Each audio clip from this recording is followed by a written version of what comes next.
دوستو، میں ابو سفیان، ہم اپنے اس چینل پر آپ کا خیر مقدم کرتے ہیں۔ چلیے آج جانتے ہیں کچھ تاج محل کے بارے میں۔ آگرہ میں سفید رنگ کی مشہور عمارت جسے سنگ مرمر سے بنایا گیا تاج محل کہلاتی ہے۔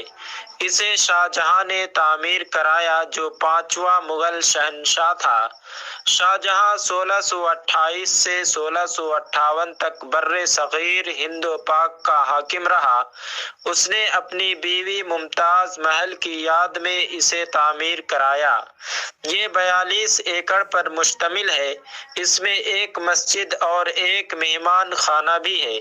اس کی تعمیر 1643 میں مکمل ہوئی، تاہم آئندہ 10 برسوں تک اس پر اضافہ کام ہوتا رہا۔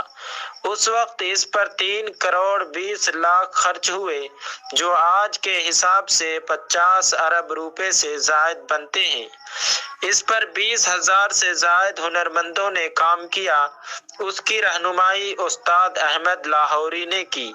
1983 میں یونیسکو نے اسے عالمی ورثہ قرار دیا۔ ممتاز اپنے دور حیات کے دوران کئی سفروں کے دوران شہنشاہ کی رفاقت سر انجام دی تھی۔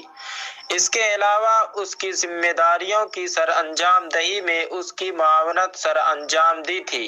وہ رحم دلی اور پارسائی کے لیے مشہور تھی۔ 1629 میں جب ممتاز وفات پا گئی تو شاہ جہاں نے اس کے مقبرے کو ایک شاہکار بنانے کی ٹھانی۔ تاج محل میں باغات ہیں جن میں نہریں بہتی ہیں، پتھروں سے بنائی گئی دیوار ہے، مینار ہے اور ایک بڑا دروازہ ہے۔ اس کی اونچائی تقریباً 100 فٹ ہے۔